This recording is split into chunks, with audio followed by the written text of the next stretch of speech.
Jelaskan yang lainnya? Oke. Oke. Rabbi zidna ilman nafi'an warzuqna fahman kamilan wa quwwatan fi dzakiran wa ahlikna bisolihin birahmatika ya arhamar rahimin. Rabbi syrah li sadari wa yassir li amri wahlul 'uqdatam min lisani yafqahu qawli. Oke teman-teman, jadi sekarang kita masuk, langsung buka aja buku halaman 327 tentang takjir al-arham. Hukum sewa apa? Rahim. Oke, kalau kemarin kita udah mumet-mumet memahami anatomi tubuh, terkhusus rahim ya, vagina, terus proses pembuatan bayi. Kalau sekarang kita langsung nyemplung ke studi kasusnya. Ketika ketemu di masyarakat, di mana mereka itu ternyata lagi ngetren yang namanya minjem rahim kamu dong, kayak gitu. Udah nggak ngetren lagi sekarang. Perzinaan yang kayak nggak nikah terus living together itu udah nggak berlaku lagi. Sekarang udah apa, minjem rahim kamu dong gitu, aku nitip telur aku di kamu ya gitu, kayak gitu sekarang lagi ngetrennya. Makanya kita akan membahas itu, bagaimana Islam memandang pinjem rahim orang lain. Satu, kita mulai. Bismillah.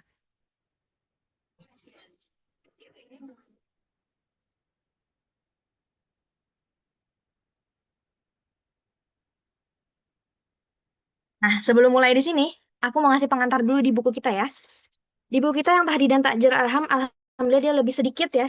Lebih sedikit, itu yang masuk dalam tahdidan, itu langsung mulai di halaman 333, At-Ta'rif Bitakjir Al-Arham. Pertama dimulai dengan secara logotan dari ijarah. Itu apa? Isim lil ujrah wahia karo al-ajir. Nama untuk upah atau bayaran untuk pekerja. Stop sampai situ aja, kita langsung ke tahdidan berikutnya. Yang halaman 334 Malgi, langsung ke halaman 335 pengertian dari Hanabilah. Menurut Hanabilah, ijarah itu apa? Ijarah itu adalah akad ala manfa'ah mubahah maklumah tu'khadhu syai'an fasyai'an. Akad atas manfaat, manfaat yang mubah, yang diketahui, terus yang diambil secara berangsur-angsur. Kemudian, sampai situ aja. Langsung skip halaman 336. Nah, tadi udah belajar ijarahnya. Rahim itu apa? Secara lughah, rahim itu adalah maudhi' atau tempat ya. Takwin al-janin wa wi'ahu fil batni. Tempat terciptanya janin dan tempat rahim yang di perut. Nah, itu. Istilahannya masuk. Istilahannya huwa ibaratun an huwaisilah saghirah hajmi fi asfalit tajwif al-batni lil mar'ah yattasi' wa yakbar taba'an li namu al-janin bidakhilihi ila an yasilu ila qimah tamdiduhu fi nihayati fatrah fi nihayati fatratil hamli thumma ya'udu ila halatil al-ula tadrijian ba'da khurujil janin tiflan. Oke, artinya huwa ibarah an hawaisli, ia adalah sebuah kantong. Kantong apa? Vesikel, itu bahasa medisnya, berukuran kecil yang terletak bagian di bawah bagian itu kan. Aku udah jelasin ya kemarin ya, dia di bawahnya bagian mana tuh si rahim tuh. Yang dimana dia akan apa? Ya tasir, akan melebar dan membesar itu tabaan linamu al janin, mengikuti pertumbuhan si janin. Ila an yasilu ila qimati tamduha fi nihayati fatratul hamil, yang dimana hal tersebut itu menjadi apa ya, fatrah, menjadi em, masa perkembangan hamil. Summa ya'udu ila halatihi al-ula tadrijian ba'da khuruji janin tiflan. Kemudian setelah janin itu keluar, rahim tuh mulai mengecil lagi. Udah sampai situ aja. 237 Malgi, buka lagi teman-teman.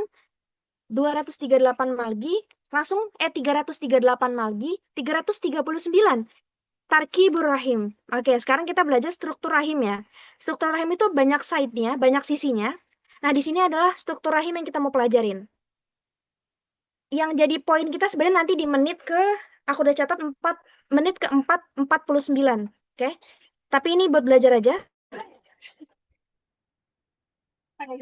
Suaranya udah masuk belum videonya? Belum ya? Belum, Kak. Nah, kan? Kayak kemarin lagi. Sebentar, teman. Bentar, bentar. Maaf ya. Maaf sekali lagi. Bentar. Bentar.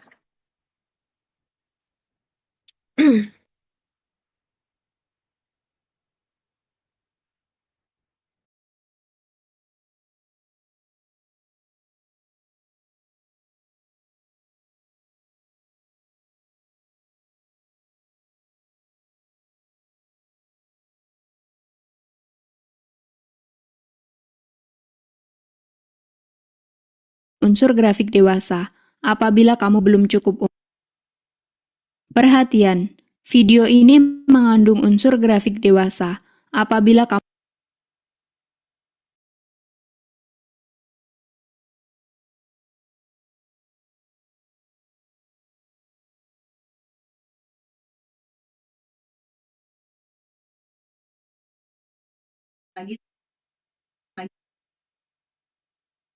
perhatian, video ini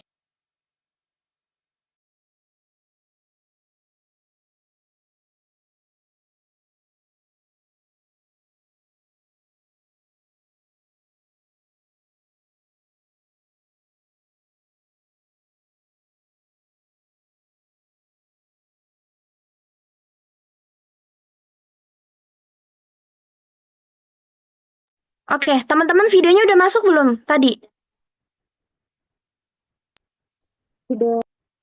Udah ya videonya ya? Udah ada suaranya ya? Udah, Kak. Kalau suara Oke. udah, Kak. Oke. Maaf ya, tadi ternyata aku masih nge-mute. Oke, bismillah.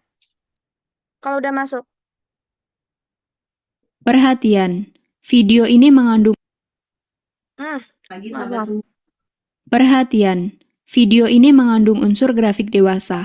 Apabila kamu belum cukup umur atau tidak nyaman, silakan untuk menonton videoku yang lain. Video ini semata-mata hanya dibuat untuk edukasi.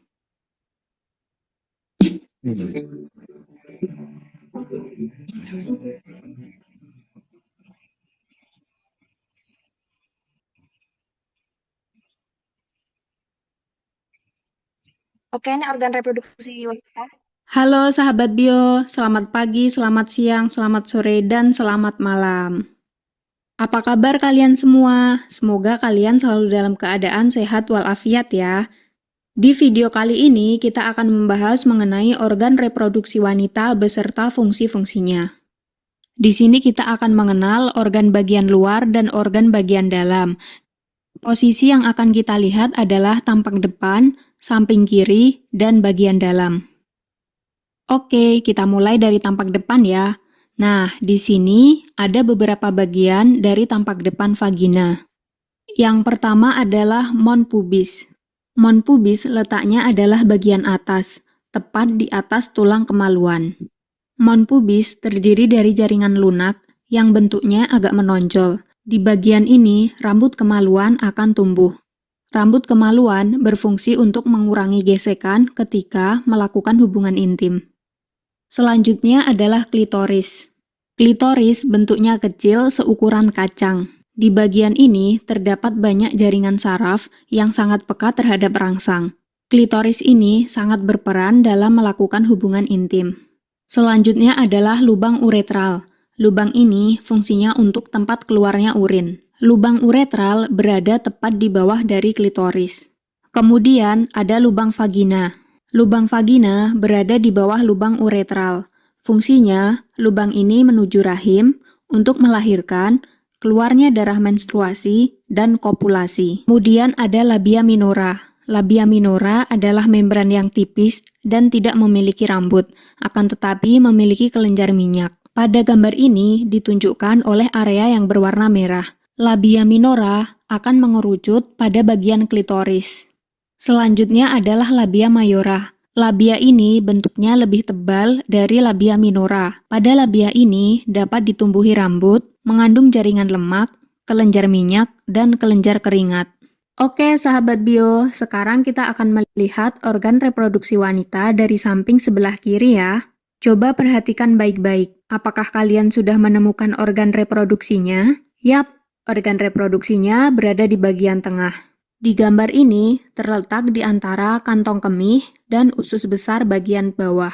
Dari bagian luar ada lubang vagina, kemudian masuk ke dalam hingga sampai ke uterus. Oke deh, yuk kita bahas organ yang bagian dalam. Nah, ini organ bagian dalamnya. Nah, Yuk ini nih langsung jadi topik pembahasan kita. Suaraku masuk ya? Halo? Nah, yang jadi topik pembahasan kita ini adalah bagian sini nih. Myometrium, perimetrium, endometrium. Itu yang menjadi topik pembahasan kita. Kita masuk dulu. Tarkibur rahim. Semua buka halaman 339. Nanti kalau suara aku nggak masuk, tolong berkabar ya. Oke? At-tabaqatul ula. Tabaqah biritun allati tughti jismur rahim wa syai'an an unkihi minal khalaf. Halo, masuk kan? Nah, itu adalah lapisan peritoneum atau perimetrium, yaitu lapisan yang menutupi badan rahim dan sedikit dari bagian leher rahim dari arah paling belakang. Yang pertama pembahasan kita perimetrium, ya, teman-teman. Itu buat artiannya. Terus kemudian, sebelum nanti nonton videonya, yang kedua, buka halaman 340. At-tabaqatus tsaniyah, tabaqah adliyah, lapisan otot myometrium. Nih. Oke. Kemudian tabaqatus tsalitsah, tabaqah mukhatiyah, maaf. Wahiyal ghasya al-mubtin lirrahim. Lapisan selaput lendir ya, tabaqatul mukhatiyah itu. Ini adalah lapisan mukosa, lapisan yang melapisi bagian dalam rahim. Sekarang teman-teman lihat bagaimana bagian-bagian tersebut bekerja ya. Kenali satu persatu. Yang pertama adalah ovarium. Ovarium bentuknya bulat atau oval. Ovarium ditambat oleh otot sehingga dapat menempel di sisi luar uterus. Isi dari ovarium adalah folikel-folikel yang nantinya akan menjadi ovum. Hal yang menarik adalah bahwa setiap perempuan yang lahir sudah dikaruniai oleh folikel-folikel dengan jumlah tertentu, biasanya adalah ratusan ribu hingga jutaan. Ketika dia mulai memasuki masa pubertas, maka setiap folikel-folikel ini akan dimatangkan menjadi ovum. Selain memproduksi sel telur, ovarium juga menghasilkan hormon estrogen dan progesteron. Hormon ini dihasilkan berdasarkan siklus ovarium. Selanjutnya adalah jangan fimbre, itu nggak yaitu pakai kerudung. rumbai-rumbai seperti tangan. Posisinya corong ke ovarium. Rumbai-rumbai ini akan menerima sel telur ketika diovulasikan oleh ovarium. Setelah diterima, sel telur akan dialirkan ke tuba falopi. Bagian selanjutnya adalah tuba falopi. Tuba falopi ini akan mengalirkan sel telur menuju uterus. Di dalam tuba falopi terdapat banyak sekali silia yang bergerak searah. Nah, fungsinya untuk menggerakkan sel telur. Biasanya di tuba falopi terjadi fertilisasi antara sel telur dan sperma. Kemudian ada uterus. Uterus adalah ruangan untuk tempat implantasi dan perkembangan fetus. Seiring fetus yang semakin besar, uterus juga akan elastis mengikuti besarnya fetus. Uterus terdiri dari 3 lapisan, yaitu perimetrium, endometrium, dan myometrium. Kemudian ada fundus. Fundus adalah bagian atas dari uterus. Dinding uterus terdiri dari 3 lapisan. Lapisan yang paling dalam adalah endometrium. Pada lapisan ini, setiap bulan akan terjadi penebalan untuk mempersiapkan apabila terjadi fertilisasi. Embrio akan melakukan implantasi pada lapisan ini. Jika tidak terjadi fertilisasi, maka penebalan dari lapisan ini akan rusak dan luruh, kemudian akan keluar sebagai darah menstruasi. Lapisan pada bagian tengah adalah myometrium, yang terdiri dari 3 lapis otot polos. Kemudian lapisan paling terluar adalah perimetrium. Selanjutnya adalah serviks. Serviks adalah mulut itu dia mulut uterus. Oke, dia leher rahim. Dah itu teman-teman. Itu myometrium, perimetrium, endometrium. Maaf buat teman-teman semua, tolong ya pakai jilbab karena ini mau direkam dan insya Allah dari ruang muzakarah tuh mau nge-up ke YouTube. Jadi biar kita auratnya tertutup semua dan memudahkan admin untuk mengedit ya. Oke. Pakai jilbab atau enggak sekalian off cam aja. Kita lanjut ya. Kita lanjut. Sekarang Pagi sahabat semua, ketemu dengan sebentar, saya lagi, maaf. Oke. Pagi sahabat Nah, semua. kita langsung buka di tahdidan ya teman-teman. Tuh udah selesai 340. Halaman 341 itu dia malgi, 342 dia malgi tapi bagian bawahnya masuk. Salisan.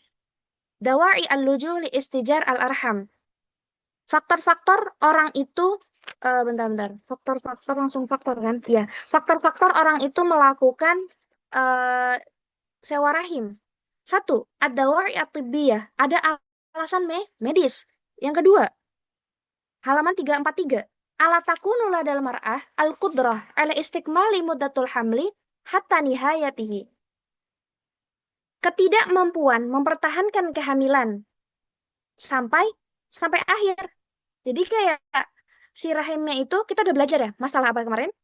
Cacat bentuk rahim. Ingat yang di mana yang di nomor ke-6 itu ada tulisan meskipun gak ada gambarnya, itu ada informasi mengenai bahwa ada orang yang rahimnya itu dia dalam artian nggak bisa menampung janin. Jadi sehingga kenapa dia mandul? Karena rahimnya tidak bekerja dengan maksimal. Kayak gitu. Kemudian yang ketiga, ad-dawa'i al-ijtimaiyah, faktor sosial. Faktor sosial tuh maksudnya gimana? Sebenarnya yang sampai tadi dia sampai faktor sosial aja. Maksudnya faktor sosial ada pekerjaan-pekerjaan. Sekarang tuh banyak teman-teman. Pekerjaan-pekerjaan yang memang mengharuskan seseorang itu tubuhnya tidak boleh berubah. Dalam artian dia harus ideal. Pramugari, terus kemudian apalagi itu yang membutuhkan badan harus cantik dan sebagainya itu. Nah, makanya kenapa dia minjem rahim temennya, tapi pakai sel telur dia dan pakai sel spermanya suaminya, itu karena faktor sosial tersebut. Atau memang kayak artis, biar badannya tetap bagus, kayak gitu maksudnya faktor sosial ya. Oke, sekarang langsung masuk ke 344 itu malgi, langsung masuk ke 347. Az-zar'u fi rahim zaujah al-ukhra li zauj. Oke, tentang menanam embrio pada rahim istri lain. Nah, di sini ada video nih. Mau memvisualisasikan bagaimana penanaman embrio pada rahim istri lain. Kemarin kita semua udah belajar di bayi tabung, tapi sini buat penggambaran lagi aja, oke? Dan di mana penanaman embrio pada rahim istri lain itu, rahim istri yang lain ya, praktik ini dinyatakan haram oleh Fatwa Majelis Ulama Indonesia. Edisi Juni 1979, udah lama ya sebelum kita lahir semua. Alasannya karena akan menimbulkan kerumitan dalam masalah warisan. Nah, bagaimana gambaran penanaman embrio pada rahim istri, kita nonton ini istri lain. Lagi Dr. Caroline Tirtajasa SPOGK. Hari ini kita akan bincang tentang bagaimana prosedur embrio transfer dilakukan. Embrio transfer ini adalah prosedur yang menjadi bagian dari keseluruhan prosedur bayi tabung. Ya, suaranya tentunya kecil setelah banget nggak, Ais? stimulasi akuarium Yang videonya. dilakukan, ovum pick up dilakukan. Nah, Iya, Kak, kecil, setelah Kak. beberapa hari, Oke. gantung mau transfernya di D3 atau D5 Ini belum embrio. penting banget kalau dia masih Saat itu pengantaran. dilakukan prosedur Nanti aku embrio jelasin pas transfer bagian ini. dalamnya. Ya, jadi kita lihat Oh, ada di sini. item-itemnya ya, Pak ya? Apa ada hitam-hitam ya? Di bagian mana sayang? Iya, Oh iya, coba di pinggir-pinggirnya. pinggir-pinggirnya. Ya, Kak, Coba ya. ada abu-abu sebagian hampir bisa Kayaknya coba masuk ulang lagi nggak sih, Kak, kayak kemarin? Oh, oke. Tadi sih iya sih ya. Kita stop share dulu kali ya. Oke. Coba bismillahirrahmanirrahim, kita share ulang.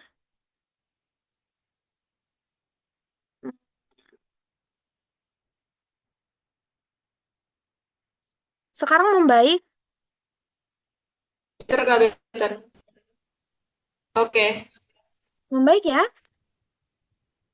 Alhamdulillah. Oke, Kak. Oke, aman ya? Bismillahirrahmanirrahim. Wahyu oleh sel sperma, jadilah si embrio Nah, ini. ini Embrio hari pertama, D1, belahan ya, yang dia hari jadi ketiga. dua tuh. Nah, biasanya Terus akan ini dilihat pembelahan nanti. Seorang yang di hari embriologis ketiga akan yang dimana menentukan nanti jadi mau 4. D3 atau D5 Terserah untuk nih. transfer embrionya. Ya, mau Tergantung kondisi menanam embrio, embrio juga pada mempertimbangkan terserah usia mau ibu dimasukin dan jumlah embrio yang kita di hari dapatkan. pertama, ketiga, Ya, atau kelima. juga kualitas Oke? si embrionya. Itu semua akan jadi bahan pertimbangan. Apakah kita akan transfer di D3 atau D5 Oh, embrio? ternyata pertimbangan Ya, itu antara morfologi embrio ini embrio juga di akan hari ketiga dievaluasi sama oleh hari seorang kelima. embriologis juga. Nah, pada hari yang ditentukan, embrio transfer akan dilakukan. Nah, pada hari yang di antara 3 sama 5 Embrio yang ini ditentukan akan oleh dimasukkan suami ke istri dalam tersebut, nanti kateter baru ya. ditransfer. Kateternya sih Pakai kecil kateter. seperti ini, seperti kateter Nah, inseminasi, mirip mirip-mirip tuh. deh. Tekanan Masuk ke dalam sini. buat masuknya tuh. Kemudian akan dimasukkan ke dalam rahim Oke. pasiennya, si istrinya ini, ya. Jadi embrio akan langsung diletakkan dengan kateter kecil ke dalam rahim ibu. Oke. Itu Kemudian bagian dari prosesnya. Terus bedanya sama yang bayi tabung kemarin gimana? Nah, kalau kemarin itu konteksnya ini sebenarnya penanamannya sama ya. Dia kan terjadi di luar, terus kemudian dipindahkan. Nah, tapi bedanya ini dipindahkannya bukan ke rahim istrinya, tapi kepada orang lain gitu. Ini cuman gambaran prosesnya sama, cuman bedanya ditanamnya kepada orang lain, dan itu hukumnya haram. Lanjut, sekarang kita lihat ke buku. Az-zar'u fi rahim az-zawja al-ukhra li-zawj ad-durra.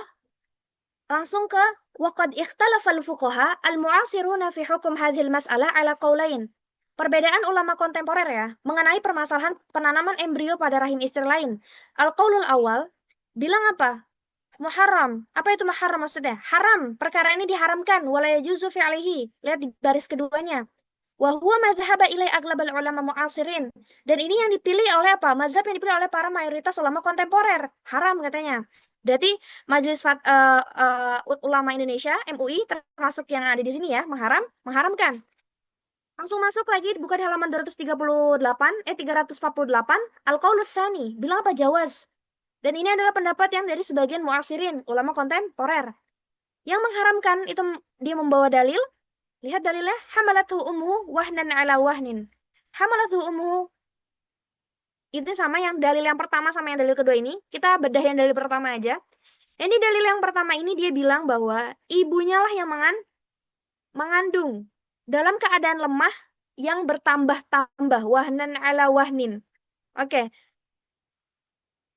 Korelasinya dari dalil yang ini dengan pengharaman itu apa? Di sini penekanan bahwa yang boleh mengandung itu hanya ibunya. Maksudnya si yang punya sel telur tersebut, nggak boleh orang lain di luar dari dia gitu. Oke? Itu maksudnya pendalilan buat yang dalil pertama. Kenapa diharamkan? Karena di Quran itu secara sharih bilang hanya ibunya yang boleh mengandung. Sekarang langsung masuk ke yang halaman 349 Malgi. 350 Malgi, 351 Malgi, 352 Malgi yang atasnya, yang bawahnya. Langsung dalil yang kedua yang membolehkan. Dia pakai dalil apa nih? Dalil yang kedua dia bilang, istadallu ashabul qaul asani ala qaulihim bi ibahati wad'ul laqah fi rahim az-zawj al-ukhra liz-zawj bima yali. Hukumnya ibahah gak teman-teman? Hukumnya boleh. Dan alasan kebolehannya satu, inna hadhil amaliyah laisa fiha ikhtilat li ansab wala tujadu fiha mafsadah min mafasid az-zina. Menurut yang membolehkan, kenapa ini diperbolehkan? Kalau kata yang membolehkan, karena praktik tersebut tidak ada ikhtilat nasab, tidak ada percampuran nasab. Yang dimana tidak hukum zina itu sebab akibat yang dialami oleh hukum zina itu nggak terjadi pada sewa rahim. Makanya dibilang membolehkan, karena kan dia diharamkan, yang namanya zina itu diharamkan karena ikhtilat nasab kan. Nah, menurut yang membolehkan, itu dia nggak ikhtilat nasab. Oke? Makanya dia membolehkan. Kemudian langsung ke munakosyahnya. Satu-satunya munakosyah yang keluar, itu yang munakosyah kesalisa. Innal fuqaha ittafaqu ala tahrim asya'i tata'alluq bil furuj kasihak. Keharaman perkara-perkara yang berkaitan dengan kemaluan, kasihak. Sihak itu ada seperti pelaku sihak itu apa? Lesbianisme, orang berlesbi. Apa itu dia orang yang lesbi? Ma'annahu la yu'addu zina mimma yadullu ala anna al-asal fil abdar at-tahrim. Yang dimana orang lesbi ini tidak menunjukkan bahwa hukum asal masalah hubungan seksual atau kemaluan itu gimana ya? Lesbi, coba nih kalian bayangin ya. Lesbi ini aku tanya, akan ada ikhtilat nasab atau enggak? Enggak ada. Tapi dia membawa hukum asal. Hukum asal tentang kemaluan itu sesuatu yang hurmah, kehormatan. Wajib pada hurmahnya kan. Nah, kenapa dia istilahnya? Di munakosyah ini sebenarnya dia memunakosyahkan dalil yang bilang boleh. Bilang kayak, iya memang tidak ada ikhtilat nasab gitu. Tapi yang jadi rujukan atau sandaran kenapa diharamkan, itu bukan hanya ikhtilat nasab, tapi dibawa ke hukum asalnya. Hukum asalnya di mana hurmah kita menjaga kemaluan kayak gitu. Sebagaimana lesbi itu diharamkan bukan karena ikhtilat nasab, tapi kenapa hurmahnya? Hurmahnya itu laki-laki itu ketemu sama perempuan kayak gitu. Bukan perempuan sama perempuan, laki-laki sama laki-laki. Itu yang mau dibilang. Kemudian langsung masuk ke Ra'yu Rajih 354. Yang atasnya Malgi, langsung ke Ra'yu Rajih. Dimulai dari baris kedua. Bitahrimi zar'ul laqih fi rahim az-zawj al-ukhra lil zawj. Berarti yang paling rajih apa yang haram. Kemudian skip, langsung masuk ke tahdidan halaman 355. Yang nomor 3. In hifdzun nasal wa ma yatarattab alaihi min siyanati ansab yu'addu ahadul kulliyatil khams allati ja'at asy-syari'atu li hifdziha. Kenapa dia menjadi alasan yang rojih? Maksudnya dalam artian kenapa haram itu lebih rojih gitu? Pendapat yang paling rojih. Karena itu ada hifdzun nasl, yang dimana hifdzun nasl itu merupakan salah satu kuliat khoms ya. Oke, kuliat khoms. Kan ada hifdzun nasl, hifdzuddin gitu kan? Hifdzul mal. Nah, langsung buka halaman 356 tentang istijarur rahim imra'ah ajnabiyah, menyewa apa tuh? Perempuan asing, rahimnya perempuan asing. Nah, teman-teman ini biar lebih tergambar ya, biar kayak kita tuh nggak teori banget. Aku mau ngasih tahu, ternyata banyak banget di belahan bumi kita ini orang-orang udah melakukan hal tersebut. Kita langsung buka. Sebelumnya aku mau ajak kalian buat ikut membaca hukum sewa rahim. Hukum sewa rahim itu sebenarnya dalam Islam, jumhur ulama berpendapat bahwa jika sel sperma dan sel telur dari sepasang suami istri yang sah dibuahi di dalam rahim seorang wanita yang tak memiliki hubungan apapun, imro'ah ajnabi itu hukumnya haram. Dalilnya ini, dan orang yang memelihara kemaluan, kecuali terhadap istri-istrinya, mereka atau hamba saya miliki, maka sesungguhnya mereka tidak tercela. Tetapi barang siapa yang mencari di balik itu, berarti zina dan sebagainya, berarti masuk ya tentang jual rahim ini, maka mereka itulah orang yang melampaui batas. Oke, ini ada cerita nih ya, ditahan terkait bisnis sewa rahim perempuan wamil WN Filipina tercatat diadili Kamboja. Ini salah satu kasusnya dan kalian akan menonton sisi kasus lainnya. Nih kasusnya. Asal Australia diterlantarkan orang tuanya di Thailand. Bayi hasil penyewaan rahim ini lahir kembar, Kedengeran namun hanya suaranya, saudara teman-teman? kembarnya yang sehat yang dibawa pulang ayah ibunya. Hidup harus berlanjut bagi Pataramun Chanbua. Ia menggantung masa depan kedua anaknya pada warung kecil ini. Pernah terbelit utang, Chanbua mendapat uang berlimpah setelah menyewakan rahimnya bagi pasangan Australia. Namun, dari situlah masalah meruak. Tahun lalu, ia setuju menjadi ibu titipan dengan imbalan $16.000 Australia atau setara 175 juta rupiah. Desember 2013, Chanbua melahirkan bayi kembar, lelaki dan perempuan. Ayah dan ibu bayi hanya membawa pulang bayi perempuan yang sehat. Sementara bayi lelaki yang mengidap Down syndrome dan jantung bocor ditinggal. Bayi bernama Gemi itu kini dirawat Chanbua. Uang hasil menyewa rahim digunakan untuk membayar utang dan sekolah dua anak kandungnya. Namun Chanbua kesulitan biaya pengobatan jantung Gemi. ความจนกับหนี้สินเราอะแล้วเงินที่เขาเสนอมามันเยอะสำหรับหนูนะมันเยอะมันก็ความคิดหนูคือเงินตรงนั้นน่ะ Kasus penelantaran ini ramai dan mengandung iba di Australia. Bahkan sang Perdana Menteri ikut bersimpati. I guess it illustrates some of the pitfalls involved in this particular business. It's a very, very sad story, and I hate to think that, a child could be abandoned like that. Dana telah digalang untuk membantu Gemi. Sementara data orang tuanya belum dibuka. Chanbua sendiri bertekad terus merawat Gemi, sembari menyelipkan pesan kepada perempuan negerinya untuk tak tergiur menyewakan rahim, karena mengundang banyak masalah. Oke, itu cerita dari Chanbua ya. Jadi ada kasus penyewaan rahim di Thailand. Si Chanbua ini dia menawarkan rahimnya istilahnya ya, maksudnya pakai sel telur orang lain gitu. Kemudian lahir anak kembar nih ya, tapi salah satu dari anak kembarnya itu punya penyakit Down syndrome.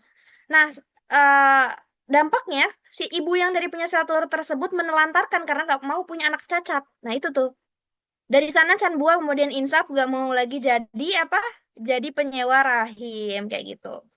Memang dibayar mahal ya. Jadi teman-teman kita tuh sebenarnya beneran dikasih anugerah banget sama Allah yang rahimnya baik-baik saja gitu. Bahkan orang yang kasus penyewaan itu kan penyewaan aja dibayar mahal banget kan. Kayak gitu. Sekarang kita langsung masuk ke pembahasan berikutnya. Istijar rahim imra'atun ajnabiyah. Qaulul awal, dia bilang apa? Al-qaulul awal bilang, ijaratu rahim la tajuz mutlaqan, gak boleh sama sekali, gak boleh. Yang kedua, dia bilang ijarah rahim itu jaizah. Dan jaizahnya mutlaqan, itlaq. Terus, langsung masuk ke al-adillah. Menurut yang bilang apa? Gak boleh, dia pakai dalil apa? Dia pakai dalil awalan walladzina hum li furujihim hafizun illa ala azwajihim aw ma malakat aymanuhum fa innahum ghairu malumin. Faman ibtagha wara'a dzalika fa ulaika humul adun. Ini udah aku bahas tadi di awal tuh. Yang Yang ada di berita, yang dimana artinya dan orang-orang yang memelihara kemaluan. Koitnya sebenarnya memelihara kemaluan. Hurmahnya itu yang menjadi titik fokus mahal nizaknya. Titik apa ya? Kiblat lah. Kenapa dia pengharaman? Itu bukan ikhtilat, tapi hurmah li furujihimnya. Oke, itu yang menjadi dalil haram. Haramnya isti'jar rahim itu. Kemudian wajhu dalalahnya yang masuk lagi apa? Dari hasu sampai ala zaujah. Berarti hasallahu azza wa jalla fil ayati sabiqah ala hifdzil furuj. Yang dimana Allah itu menganjurkan gitu. Buat apa? Buat kita tuh menjaga apa? Menjaga rahim kita gitu. Kita menjaga rahim, terus yang dimana konteksnya ini adalah untuk apa? Hurmah, kehormatan. Oke, lanjut teman-teman. Halaman 358 yang sanian. Yang di atasnya skip ya. Langsung sanian yang tahdidan. Dalil yang dipakai lagi apa? Wallahu ja'alakum min anfusikum azwajan wa ja'alakum min azwajikum banina wa hafadatun. Nah, artinya Allah menciptakan istri dari yang sejenis. Maksudnya apa? Menjadikan bagimu pasangan hidup dari jenismu. Dan menjadikan bagimu, maksudnya kayak kamu dan pasanganmu itu tuh adalah memang udah dikaitkan satu sama lain gitu. Dalam artian ketika kamu mau ya, kalau kamu udah berpasangan, itu gak boleh yang bagian dari kamu dikasih ke orang lain. Makanya Allah memang udah menciptakan sepasang itu bukan sejenis perempuan sama perempuan ya, satu jenis tuh ya udah, ya memang kamu sama dia gitu ditakdirkannya kayak gitu ya. Makanya ini menjadi dalil pengharaman buat yang isti'jar arham karena dia bukan bagian dari suami atau istri tersebut. Kemudian wajhu dalalahnya. Bayin ya. Bayin Allah azza wa jalla annahu ja'ala zawjah min nafsi jinsu az-zawj. Thumma awdahu walad innama yakunu min az-zawj wa zawjah bidalil qawlihi min azwajikum. Jadi kalau itu azwajikum. Maksudnya azwajikum itu apa? Nas sharih fi adami jawaz ta'jir al-arham. Dia menjadi dalil sharih tidak dibolehkannya menyewa rahim. Kayak gitu. Karena harus dari azwajikum. 359 diam lagi, kemudian langsung skip. Halaman 360 bagian bawah. Sekarang kita belajar ilahnya, alasannya. Kenapa sih orang ngelakuin sewa rahim gitu? Ta'jir arham marfud li asbabil atiyah bukan. Kenapa sewa rahim ini marfud? Marfud apa? Tertolak gitu. 1. Innal janin idza infasala 'anil al-mustajirah wa wulida fa innahu ya'ishu fi hadhil haya fi hayrati min umrihi. Ketika gitu, janin tersebut terpisah dari ibunya gitu. Itu nanti dia akan mengalami kondisi apa? Dia akan mengalami kondisi kebingungan. Ibu aku yang mana ya? Yang mana? Mungkin nggak akan terlihat saat dia masih bayi, tapi itu dalam proses perkembangan di dalam ilmu psikologi ketika seorang anak itu nggak tumbuh dari pangkuan ibunya sibuk aja, bukan ibunya nelantarin, ibunya sibuk aja, itu perkembangan dia nanti saat besar tuh akan beda dengan bayi yang dekat sama ibunya. Anak yang dari kecil dekat sama ibunya dan orang tuanya. Apalagi ini. Dia istilahnya dikandung sama siapa? Nanti yang ngehidupin siapa? Ya kan? Kalian kemarin kita udah belajar apa teman-teman? Udah belajar kan bagaimana sistem saraf itu tersambung kan? Yang di video yang sempat gak ada suaranya itu. Nah, ketika itu kan sebenarnya dianjurkan kita untuk membaca surat, ada yang bilang membaca surat Yusuf kan? Karena pada saat nanti saraf tersambung diharap para pasangan tuh berharap gitu. Ketika saraf otak udah mulai menyambung satu sama lain, itu kayak ada ayat Al-Qur'an masuk, semoga nanti jadi anak soleh dan soleha gitu dan sebagainya kayak gitu. Nah, itu tuh yang mau dibilang kayak gitu. Kalau misalkan dia diurus sama orang lain, tidak ada kebingungan. Sisi kebingungan di sana. Kemudian yang kedua, inal janin an-nashi' bi hadhihi tariqah la yujadu alamiyan ma yaqta'u bi annahu tam takwinuhu min al-ma' wal buwaidah alataini thumma idkhaluhuma fi rahim al-badil. Sesungguhnya janin yang tumbuh melalui metode ini tidak ditemukan apa? Tidak ditemukan kepastian ilmiah, hubungan biologis yang mutlaknya. Dalam artian jadi bingung. Ini sebenarnya anak siapa? Secara hukum dia siapa gitu. Telurnya, oke teman-teman, telurnya contoh aja ya, aku nggak akan ngelakuin isti'jar rahim kok. Telurnya telur aku, tapi yang ngandung tetangga aku. Terus dia, kan kita kalau hidup bernegara harus ada statusnya kan? Harus ada kakak. Ntar di kakak tulisnya apa? Masa di kakak ditulisnya terpisah? Telurnya telur siapa, terus rahim siapa? Itu maksudnya yang mau dibilang nomor kedua. Kemudian yang ketiga, langsung skip yang di atasnya gak usah dipedulikan, langsung ketiga, inna nasab nizamu ijtima'i wada'u asyari' al-hakim. Nasab merupakan sistem sosial yang telah ditetapkan oleh Allah. Nasab pada sistem sosial yang ditetapkan oleh Allah. Jadi maksudnya ditetapkan oleh Allah, nasab itu gimana? Nah, kita langsung lihat penjelasan dari artikel itu seperti apa. Punya anak lewat jasa sewa rahim atau surogasi di luar negeri agar punya keturunan biologis? Hati-hati, begitu Anda pulang ke Indonesia, anak tersebut bisa dianggap sebagai anak luar nikah atau bahkan tidak punya hubungan hukum dengan Anda. Kenapa bisa begitu? Karena hukum Indonesia menganut prinsip mater semper certa est, yang artinya ibu yang sah adalah wanita yang melahirkan anak tersebut. Meskipun secara DNA itu adalah anak Anda 100%, hukum kita tetap mengakui ibu pengganti sebagai ibu sahnya. Berdasarkan pasal 127 Undang-Undang Kesehatan, metode kehamilan di luar cara alamiah hanya boleh dilakukan jika embrio ditanamkan kembali ke rahim istri asal sel telur tersebut berasal. Artinya, praktik titip rahim secara implisit dilarang di wilayah hukum kita. Resikonya sangat besar. Anak bisa kehilangan hak nasab, hak waris otomatis dari orang tua genetiknya. Bahkan terancam status kewarganegaraannya jika tidak ditangani dengan strategi hukum yang tepat seperti mekanisme adopsi. Jangan asal mengikuti tren medis tanpa memahami konsekuensi perdatanya yang rumit. Pastikan legalitas keluarga Anda terlindungi. Konsultasikan dilema hukum keluarga internasional Anda bersama. Jadi alasan sewa rahim sini dia orang ini menjelaskan ya tentang kalau misalkan dia sewa rahim itu berakibat, kenapa dia ditolak di dalam agama dan juga ditolak di dalam beberapa negara, salah satu di Indonesia, karena nanti ada krisis apa? Krisis identitas, oke, terus juga warisan dan sebagainya. Hukum menyewa rahim dalam Islam haram karena kayak tadi ini ada pelanggaran hak nasab, kehormatan wanita, potensi konflik hukum waris gitu. Kemudian Ustadz Adi Hidayat juga mengemukakan hal yang sama. Untuk berhati-hati dalam memilih solusi reproduksi.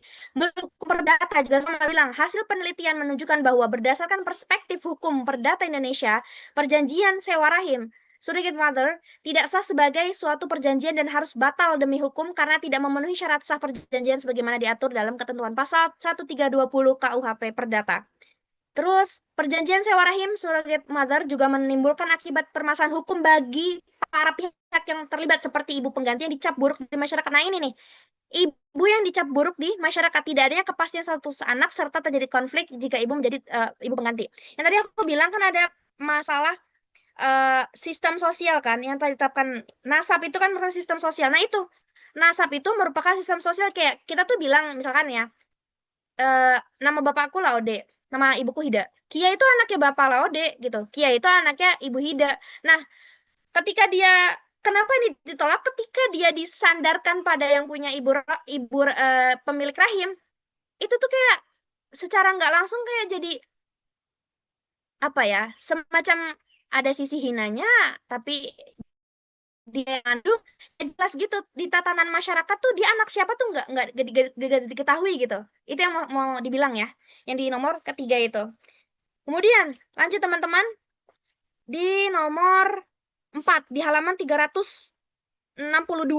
Inna mas'alatu ta'jir al-ham idza abihat sami yadmunu an taqtasiru ala dzawat al-hajah laha faqat. Kalau sewa rahim itu diperbolehkan, oke, maka siapa yang bisa jamin praktiknya ini hanya untuk alasan medis? Pasti adalah alasan-alasan apa? Tuhafidzu ala ajal. Ya, biar menjaga pernikahan bertubuhnya nggak jelek gitu. Karena kalau habis ngelahirin kan membesar lah, hidung juga ikut membesar semuanya gitu kan. Nah, itu alasannya kenapa marfut ya, kenapa ditolak. Lanjut skip. Itu dari halaman 363 sampai di skip sampai 374. Iya, 363 di skip sampai halaman 374. Langsung 375 juga dia keluar, langsung masuk ke 376. Lalu mana yang rojih? Oke, yang rojih itu adalah yang la yajuz. Oke, ba'da aradi aqwalil wa adlatihi ala an ta'jil arham la yajuz syar'an. Dia nggak boleh ya. Kenapa? In hadhihi al-wasilah fadlan an kaunihi dhari'ah ilal ikhtilatil ansab al-azdiwajiyah. Fitakwini wa nasyatu wal khulqiyah. Yang dimana permasalahan ini nanti ada tercampur nasab. Oke, di samping itu juga memang ada sarana yang itu kejelekan itu makin tersebar gitu. Kalau misalkan diperbolehkan, ya nanti akan tersebar bibit-bibit kejelekan di masyarakat, tidak akan berhenti gitu. Itu yang mau dibilang. Kemudian masuk sekarang ke nasab ya. Kak, kalau Iya. dalil yang diperbolehkannya itu gak keluar. Enggak, kalau aku ngelihat di tahdidannya enggak, jadi langsung ngomong haram, karena emang fokusnya ke haramnya. Oh, oke. Kasih Kak. Iya ya, sama-sama. Nanti kalau misalkan masuk, tadi juga aku kan sempat baca dulu sebelum ini. Aku baca 2 kali, 3 kali gak masuk sih. Nanti kalau aku baca yang keempat ada, aku kabarin ya. Nah, lanjut. Masuk ke halaman nasab ya, 379. Nah, sekarang kita bahas status nasab anak ya yang lewat dari sewa rahim. Ini status nasabnya di ibunya itu dianggap seperti apa, di bapaknya bagaimana, dan bagaimana hukum Islam memandang dan hukum dunia memandang. Kita langsung masuk. Jadi terkait dengan sewa rahim, jamaah yang Allah muliakan, maka para ulama sepakat, jadi secara hukum rapuh, secara etika juga rapuh. Maka ulama semua sepakat bahwa sewa rahim yang tidak halal bagi pasangan, maka hukumnya haram, sama seperti perzinahan. Dalilnya, para ulama menyampaikan salah satunya adalah ma min dzanbin ba'da syirki a'dham min nutfatin wada'aha rajulun fi rahimin la yahilullah. Tidak ada dosa yang lebih besar setelah syirik daripada sperma yang diletakkan oleh seorang laki-laki ke dalam rahim seorang wanita yang tidak halal baginya. Jadi jelas, ya, sewa rahim ini bertentangan dengan ajaran Allah Subhanahu wa taala. Maka para ulama, khususnya ulama kontemporer, semuanya sepakat bahwa itu rapuh secara hukum dan juga rapuh secara Oke, etika. itu buat penekanan aja. Kemudian kita masuk ya, nasab dari sewa rahim. Oke, di sini ini merupakan bagian dari persis sebenarnya jawabannya kayak di buku, cuman ini aku menukil dari skripsinya orang. Ketidakbolehan ini dikarenakan cara ini akan menimbulkan sebuah pertanyaan yang membingungkan. Siapakah sang ibu dari bayi tersebut? Apakah si pemilik sel telur yang membawa karakteristik keturunan atau DNA? Ataukah yang menderita dan menanggung rasa sakit karena hamil dan melahirkan? Padahal ia hamil dan melahirkan bukan atas kemauannya sendiri. Bahkan jika wanita tersebut adalah istri lain dari suaminya sendiri, maka ini tidak diperbolehkan juga. Pasalnya, dengan cara ini tidak diketahui siapakah sebenarnya dari kedua istri ini yang merupakan ibu dari bayi yang akan dilahirkan kelak. Juga kepada siapakah nasab keturunan sang bayi disandarkan, pemilik sel telur atau pemilik rahim. Itu jadi perdebatan di bab ini juga. Para ahli fikih sendiri berbeda pendapat jika hal ini benar-benar terjadi. Di antara mereka ada yang berpendapat bahwa ibu sang bayi tersebut adalah pemilik sel telur. Dan saya lebih condong kepada pendapat ini. Dan buku juga condongnya kepada pendapat ini, bahwa pemilik sel telur. Tapi ada juga yang memang berpendapat bahwa ibunya adalah wanita yang mengandung dan melahirkan. Kemudian, penukilan kedua, ketentuan di atas juga didukung oleh surat keputusan MUI yang juga memfatwakan bahwa bayi tabung yang bukan dari sperma atau ovum istrinya sendiri, hukumnya harus sesuai dengan ketentuan kedua pasal tersebut yang yaitu keputusan MUI ada berapa? Keputusan dari 952/MUI/9/19/1990 tentang inseminasi buatan yang mana memfatwakan bahwa bayi hasil tabung itu tidak berasal dari sperma itu nggak diperbolehkan. Tidak sah ya. Harus dari suami istri yang sah. Maka hukumnya kalau dia bukan dari suami istri yang sah, tidak berasal dari suami istri yang sah, itu dia haram hukumnya. Karena statusnya sama dengan hubungan kelamin lawan jenis di luar pernikahan atau zina. Oke, langsung aja kita aplikasiin ke buku ya. Semirip apa jawabannya? Dibuka awalan nasab tifal jihatul al-um, langsung ke al-qaulul awal. Di qaulul awal bilang apa? Zahaba ansaruhu ila anna al-um al-haqiqah fi sahibatul buwaidah. Bahwa penasaban al-um itu kita lihat dari segi buwaidah, pemilik sel telurnya. Qaul kedua bilang, enggak, sahibatul rahim, pemilik apa? Rahim yang disewanya. Kemudian langsung qaul ketiga lagi. Qaul itu qaul kedua. Yang qaul ketiga kocak. Qaul ketiga istilah dia mau berusaha buat menengahi, tapi malah dua-duanya disebutin. Apa berarti? Menurut Dr. Jabir, itu adalah ummiyain. Dalam artian dua-duanya. Allati hamalathu wa sahibatul buwaidah. Dua-duanya. Oke, itu menurut pendapat ketiga. Sekarang kita bahas buat pendapat yang Oh, maaf. Yang setelah dari qaulus salis itu nggak keluar ya. Itu nggak keluar, terus skip, langsung adlatul qaulul awal. Adlatul qaulul awal, istadallu biqaulin Nabi, al-walad lil firash. Yang mengharamkan, yang bilang Buwaidah, itu karena dia pakai dalil Nabi yang bilang al-walad itu lil firash. Ingat kan kemarin penetapan pakai firash sebelum pembahasan ikrar? Berarti harus memang firash itu identik dengan suami istri yang sah. Berarti yang punya sel telur. Wajah dalalahnya juga masuk. Inna Nabi ja'alal firash illah lil hukmi bil walad idla ma'na lil firash illa li zawji as-sahihah. Berarti di sini memang harus yang zaujih yang sahihah. Kemudian halaman yang bawahnya malgi, halaman 382 juga malgi, sampai halaman 388 malgi. Lipat aja ya guys ya. Dilipat. Oke. Terus 389 bagian bawah, adilatu qaulus tsani. Itu menurut adilatu qaulus tsani dibilang apa? Sahibatur rahim. Dalilnya apa? Dalilnya in ummahatuhum illallahi waladnahum. Ibu-ibu mereka tidak lain hanyalah wanita yang melahirkan. Oke, dia pakai dalil ini. Wajhu dalalahnya juga masuk. Berarti dalat al-ayatani dalalah la khafa fiha ala anna al-um al-haqiqah litifal ta'jil arham hiya lati hamalat wa waladat. Bahwa di dalil ini dia wajhu dalil menunjukkan bahwa yang menjadi al-haqiqah itu disandarkan kepada yang ibu sewa rahimnya, atau intinya si ibu sewa rahim itu apa? Yang hamalat, yang waladat, yang mengandung dan melahirkan gitu. Kemudian dalil yang kedua, yang qaulih ta'ala wa idh antum ajinnatun fi butuni ummahatikum. Itu juga dia ngatakan fi butuni ummahatikum. Itu balik kemana berarti? Yang ke ta'jir al-arham, yang ibu sewa rahim tadi. Oke? Terus kemudian wajhu dalalahnya itu bayyana al-Qur'an al-Karim anna lil khalqi atwaran. Di Quran telah dijelaskan tahapan-tahapannya. Wa hadhil atwar tahaddatsat lil janin fi rahim al-um. Oh ya, tahap-tahapan itu yakhluqum fi butuni ummahatikum khalqatu min ba'di khalqi fi dhulumati salat. Itu ada bagian maksudnya atwar di sana.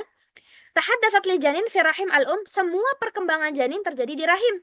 Wa bittali fa innal ummawiyya ta'tamidu ala takhluq janin. Oleh karena itu, sifat keibuan itu dinisbatkan kepada batnul kepada siapa? Batnul berarti ke yang hamalat wa waladat. Lidza wajaba al-hukm bi annahu al-um al-haqiqah. Wajib hukumnya menetapkan status ibu kandung kepada wanita yang mengandung, kayak gitu.